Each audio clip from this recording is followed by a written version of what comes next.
The violet sunlight of Thalera, the alien city perched high on cliffs, cast long shadows across streets that bustled with creatures of every shape and size. Lyra, a tiny alien girl with delicate wings, stepped carefully along the wide cobbled paths. She barely reached the knees of most of her peers, and her wings, though beautiful and iridescent, were smaller and more fragile than any others in her community. Every step she took seemed to draw the laughter and whispers of others. "Mini girl," someone sneered from across the plaza. Another voice added, "She's nothing but a toy." Lyra kept her eyes on the ground, trying to move quickly without attracting attention. She had grown used to the sting of rejection, though it never seemed to fade completely. Even the Council of Elders, the ones who decided the roles and worth of every citizen in Thalera, had dismissed her repeatedly.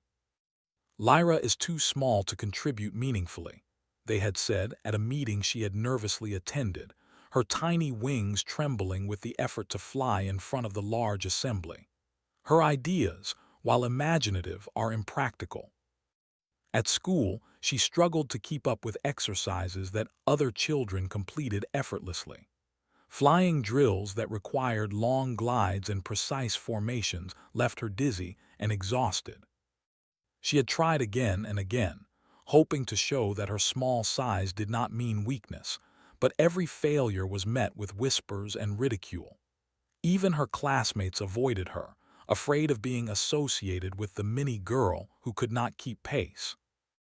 One afternoon, while she sat on the edge of the city walls, trying to practice alone, her small body shivering in the wind, she noticed an unusual light streak across the sky. It wasn't the familiar shimmer of Thalera's twin suns or the occasional passing comet. This was different, bright, low, and deliberate. Her curiosity overpowered her fear. She spread her tiny wings and followed the light to the city outskirts. Landing near a rocky plateau, Lyra gasped. A human ship had landed, sleek and silver, with strange markings and lights that pulsed softly. Humans were rare here, visiting only for trade or research, and their arrival often sparked fear and excitement among the locals. The humans themselves were small compared to most of Thalera's residents, wingless and fragile-looking, yet they moved with a confidence that made Lyra pause. A man stepped from the ship. He was tall by human standards, but still shorter than most of Lyra's peers. His skin was pale, his hair dark, and his eyes warm and steady. He did not carry a weapon. He simply observed the surroundings, as if he were carefully noting every detail without alarm. Lyra, hiding behind a jagged rock, felt an unusual sense of calm. There was something different about him, something that made her feel seen. She crept closer, her small wings trembling. "Hello," she whispered, unsure if he could hear her. The human turned, his eyes meeting hers, and smiled gently. "Hi there," he said. His voice was soft but firm, carrying kindness that Lyra had never experienced from anyone in her own city. "Are you lost?" Lyra hesitated. She had learned long ago that trusting others often led to disappointment. Yet there was a sincerity in his gaze that made her step forward, albeit cautiously. I don't belong anywhere," she admitted, her voice barely audible. Everyone calls me Mini Girl." The human knelt, bringing his face closer to hers, not in mockery but in genuine attention. "You're not too small," he said. "You're just you, and I think you're brave for being out here alone." Lyra blinked, unsure how to respond. Brave. She had never thought of herself that way. Most days she had barely survived the mockery and rejection. "Come with me," the human said gently, extending a hand. "I'll keep you safe." Lyra hesitated. She had heard stories of humans who were cunning or careless. Could she trust him? Something in his steady eyes told her that she could. With a small, trembling hand, she touched his, allowing herself to be guided toward the ship. The ground beneath her tiny feet felt strange, solid in a way that was unfamiliar, yet comforting. Inside the ship, Lyra's eyes widened. The interior was bright, yet not blinding. The walls were smooth, and the consoles glowed softly with colors she had never seen before. Humans used machines in ways that seemed almost magical. She followed the man who introduced himself as Cadden and watched as he moved with a calm, purposeful energy. "You don't have to be afraid," Cadden said, noticing her gaze. "This is a safe place." He handed her a small cushion to sit on. Lyra sank into it, feeling warmth spread through her chest, a sensation she had not felt in a long time. Someone cared, truly cared. She told him her story, speaking hesitantly at first, then with increasing confidence as she saw he was listening. She told him about the Council of Elders, the teasing classmates, and the whispered cruelty of those who claimed she was too small to matter. Cadden listened, nodding, never interrupting or judging. "You know," he said finally, "I think your size is a strength. You can go places others cannot. You notice things others miss. And courage doesn't depend on height or wingspan, it depends on heart." Lyra stared at him. For the first time, someone had seen value in her exactly as she was, not in comparison to others. Her small chest swelled with a fragile but growing hope. But the outside world did not forgive easily. The Council of Elders soon discovered that Lyra had left the city and had consorted with a human, a grave offense in their eyes. Rumors spread like wildfire. Her peers whispered about betrayal. The council declared her a traitor and sent patrols to find her. One evening, Lyra and Cadden sat by the observation window, watching Thalera glow under the twin suns. Cadden was teaching her about human ships, stars, and the logic behind the instruments she had only barely begun to understand. She felt safe, almost normal in a way she never had on her own planet. Suddenly, alarms blared. Red lights flashed, filling the cabin with urgency. Lyra's heart raced. "What's happening?" she asked, gripping the edge of the console. "Patrols," Cadden said calmly but with a tension she had never seen before. "They've tracked us. We have to move now." He guided her to the ship's exit hatch. The night outside was alive with motion. Alien guards in sleek armor scanning for intruders, their eyes glowing faintly in the dark. Lyra's stomach sank. Cadden grabbed her hand. "Trust me," he said, and for the first time in her life, Lyra did. She allowed herself to be lifted into the air as Cadden activated the ship's engines. The vehicle hummed, vibrating with controlled power as it lifted above the rocks. She clung to him, wings fluttering unconsciously. Below them, the city was alive with pursuit. Patrols moved with speed and precision, searching every alley, every rooftop. Lyra realized that she had never felt this kind of fear or exhilaration. The human beside her, so small yet so confident, guided the ship through tight passages, dodging obstacles with skill that amazed her. "Why are you helping me?" she asked, her voice shaking. "I'm nothing. My own people, they hate me." Cadden's eyes softened. "Because you matter," he said. "Because everyone deserves someone to believe in them, and because bravery comes in all forms, even small ones." Lyra felt a surge of emotion so intense that she could barely speak. For the first time, she understood what it meant to be seen, to be valued not for strength or power, but for simply being herself. As the ship weaved through the cliffs and the purple glow of the twin suns faded into night, Lyra began to plan. She realized that being small did not mean she was powerless. She could help Cadden, they could work together, and maybe, just maybe, she could prove to her people that size or appearance or even past failures did not define her. Yet danger was never far away. The patrols adapted quickly, predicting the ship's movements. Cadden and Lyra had to think faster than they ever had before. Using quick thinking, decoys, and her small size, Lyra began to contribute actively. She could slip into places Cadden could not, access narrow passages, and gather information about patrol patterns. Each success strengthened her confidence. Each escape proved her capability, not only to Cadden but also to herself.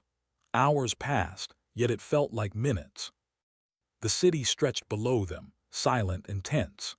Lyra rested her tiny hands on the console, breathing steadily, watching Cadden maneuver the ship with calm precision. She realized that she had never felt more alive. For the first time, she was more than Mini Girl. She was a partner, a strategist, a part of something bigger than herself. But as they flew, she knew the Council's shadow still loomed.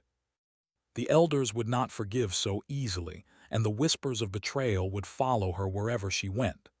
Tonight was only the beginning. She would have to be brave, clever, and resilient. She would have to trust Cadden, trust herself, and find the strength she never knew existed. The violet horizon stretched endlessly before them, a symbol of hope and possibility. Lyra, small and fragile in appearance, clutched Cadden's hand, feeling a courage she had never known. The future was uncertain, filled with danger and challenge, but for the first time in her life, she did not feel alone. Someone believed in her, and that belief, she realized, was more powerful than anything her world had ever thrown at her. As the first lights of a distant city twinkled ahead, Lyra whispered to herself, "I will not be Mini Girl, I will be Lyra." And in that moment, soaring through the night sky, she knew that her life and her story was just beginning. The night air of Thalera rushed past the human ship as it sped toward the cliffs beyond the city. Lyra's heart raced, but this time it was not only from fear, it was also excitement. She realized that she was no longer just hiding. She was learning, thinking, and acting. Cadden had shown her that her size was not a limitation but a unique advantage. Every narrow canyon, every tight alley, was a space where she could move with speed and agility that no one else could match. "Look there," Cadden said, pointing toward the city below. The patrols were forming a perimeter near the city center, their glowing eyes scanning for any sign of the ship. Lyra squinted, noting the movement patterns. "If we go over the cliffs, they won't be able to follow directly." "But we'll need to drop low for the wind currents," she suggested. Her voice carried a confidence that surprised even her. Cadden smiled. "You're right," he said. "Lead the way." Lyra took a deep breath, spreading her tiny wings slightly to maintain balance as she leaned forward, pointing toward the safest route. Cadden followed her directions carefully. As the ship dipped low, gliding between jagged cliffs, Lyra felt the wind rush past her cheeks. Her wings flapped reflexively, not for flight but for balance, as the ship navigated sharp turns that would have been impossible for humans alone. The thrill of being in control, even in a small way, made her chest swell with pride. Suddenly, a patrol spotted them. Red lights flashed in the dark and a warning siren blared across the canyon. "They're tracking us," Cadden said calmly. "We'll have to be clever." Lyra's mind raced. She spotted a narrow passage where the cliffs almost touched, creating a shadowed tunnel. If the ship could fit, the patrols would have to slow down, giving them a chance to escape. "Here," she said, pointing. "Through the tunnel. It's tight, but they can't follow closely." Cadden nodded and adjusted the controls. The ship wove through the rocky passage with precision. Outside, the patrols slowed, some struggling to turn quickly enough. Lyra's small size allowed her to spot jagged rocks and obstacles that Cadden could not see alone, and she shouted warnings in time to avoid collisions. Once clear, Cadden and Lyra finally slowed, gliding above a forested plateau. The tension eased slightly, though they both knew the council would not stop hunting her. Lyra looked down at the trees and thought about her people, the ones who had mocked her, rejected her, and called her Mini Girl. Could they really believe she was nothing? Could they see that even a small alien girl, with help from a human, could outsmart an entire patrol? The following days were a careful mix of flight, strategy, and learning. Lyra began to understand the human technology that Cadden used so skillfully. She learned to read the ship's instruments, to predict patrol routes, and even to manipulate small controls to create distractions. Cadden encouraged her every step of the way, praising her ideas and showing her that failure was part of learning. With each successful maneuver, Lyra felt her confidence grow. But safety was fleeting.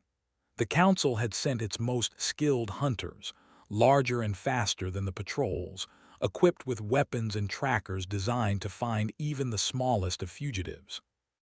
Lyra and Cadden had to be smarter than ever. They traveled at night, using shadows, forests, and canyons to hide. Lyra's wings allowed her to scout ahead when the terrain was too tricky for the ship, reporting back with information that saved them more than once. One night they landed on a secluded cliff overlooking a quiet valley. Lyra sat on the edge, her wings folded, staring at the horizon. "Cadden, do you think they'll ever accept me?" she asked quietly. "They'll have to," he said, his voice calm but firm. "You're going to show them that being small doesn't mean being powerless. You're clever, brave, and capable, and I'll be right here with you." Lyra smiled faintly. For the first time, she didn't feel alone. She felt seen, understood, and valued. But the council's shadow still loomed, and she knew the final confrontation was approaching. A few days later, they returned to Thalera, not openly, but under the cover of darkness. Lyra wanted to confront the council, to prove that her size and uniqueness were strengths, not weaknesses. Cadden agreed to help, devising a plan that relied on human ingenuity and Lyra's unique abilities. The council had gathered in the Grand Plaza, the largest open space in the city. Lyra, perched on a high balcony, watched as the elders deliberated. Guards patrolled below, and citizens whispered nervously. Lyra took a deep breath, feeling both fear and determination. She spread her wings slightly, feeling the wind brush against her, a reminder of her small but significant presence. Cadden guided the ship to a nearby alley, activating a small projector that created moving light patterns, confusing the guards. As the patrols scrambled to investigate, Lyra slipped silently through hidden passages, using her size to her advantage. She reached the main chamber where the council sat, their expressions a mixture of anger and disbelief. "Lyra," the head elder said, standing as she appeared. "How dare you return after consorting with humans? You are a traitor to Thalera." Lyra stood her ground, her tiny form trembling slightly but her voice strong. "I am not a traitor. I am Lyra, and I am capable. You called me small, insignificant, useless, but I am none of those things. I have courage, intelligence, and determination. I have proven that even someone like me can make a difference." The council laughed at first, their voices booming in the chamber. "You, a miniature alien girl, what could you possibly have done?" Lyra looked around, spotting the surveillance devices that monitored the city. She had learned their functions during her time on the ship. Carefully, she disabled the main control panel, causing lights to flicker and cameras to go dark. The council's guards hesitated, unsure how to respond. Cadden entered the chamber quietly, standing beside Lyra. "She is right," he said. "You judged her by size and appearance. You mocked her, dismissed her, and ignored her potential. Yet she has outsmarted your best patrols, avoided capture, and protected herself. Courage and intelligence are not measured by height or wingspan. They are measured by heart." The elders' faces shifted from anger to disbelief. They had never seen a human speak so boldly in their presence. Lyra's small figure, standing beside Cadden, seemed to grow larger in their perception. She realized then that size was not what defined strength, actions and choices did. Lyra took a step forward. "I have returned not to defy you for the sake of it," she said, "but to show that we can be stronger together. Size does not determine worth. And humans, like Cadden, have taught me that even those who seem different can inspire courage and change." The chamber fell silent. Citizens peeked through the doors, watching the tiny alien girl challenge the elders with unwavering conviction. The council struggled to regain control, but the message was clear. Lyra had outsmarted them, and they could not deny her courage. One of the elders, the same who had dismissed her in the past, finally spoke. You have proven yourself, but why should we trust humans?" "They are strangers to our ways," Cadden stepped forward. "We don't ask for blind trust, we ask for respect. Lyra is one of you, and she has shown what it means to be brave, Trust comes from understanding, from action, from recognizing the value in each other. Lyra felt a surge of pride. She had never imagined that her life could change so dramatically. For years, she had been shunned, mocked, and ignored. Now she stood in the grand plaza, small in size but enormous in spirit, alongside a human who believed in her. Slowly, the council lowered their heads, some in grudging acceptance, others in contemplation. Citizens began to murmur among themselves, inspired by the courage of the mini girl who had faced ridicule and danger and emerged victorious. Cadden placed a hand gently on Lyra's shoulder. "You've done it," he said softly. "You've shown them who you really are." Lyra looked around, her heart swelling with a mixture of relief, pride, and hope. She spread her wings fully, feeling the wind lift her slightly off the ground. The citizens gasped in awe. Her size had never mattered. Her bravery, intelligence, and determination had. In the following days, Lyra became a symbol of change in Thalera. The elders began to reconsider their judgments of others, and citizens learned to value uniqueness and courage over appearance. Humans and aliens, once wary of each other, began to cooperate in small projects, sharing knowledge and skills. Lyra and Cadden remained close, partners in both adventure and learning. One evening, as the twin suns set, casting a golden glow across the city, Lyra and Cadden stood on the cliffs overlooking the plaza. The wind brushed against her wings, and she felt a freedom she had never known. "Thank you," she whispered, looking at him, "for believing in me." Cadden smiled. "You didn't need me to make you strong. I just reminded you of what was already inside." Lyra nodded, realizing he was right. Strength had always been within her. It just took someone willing to see it for her to recognize it herself. She felt ready for whatever challenges lay ahead, knowing that courage, heart, and determination were the true measures of power. As the stars began to twinkle above Thalera, Lyra looked at the sky with wonder. She had been shunned, small, and overlooked, but now she was recognized, respected, and free. The city around her had changed, her people had begun to change, and she had found her place, not by changing who she was, but by embracing her true self. For the first time, she understood what it meant to belong. Not because others had decided she was worthy, but because she had proven to herself, and to everyone, that even a mini girl could have a heart big enough to inspire a city, and a human by her side had helped her see it. And as Lyra spread her wings and soared above the cliffs with Cadden flying beside her, she knew that this was only the beginning. Her story, once defined by ridicule and fear, was now a story of courage, trust, and the remarkable power of believing in oneself.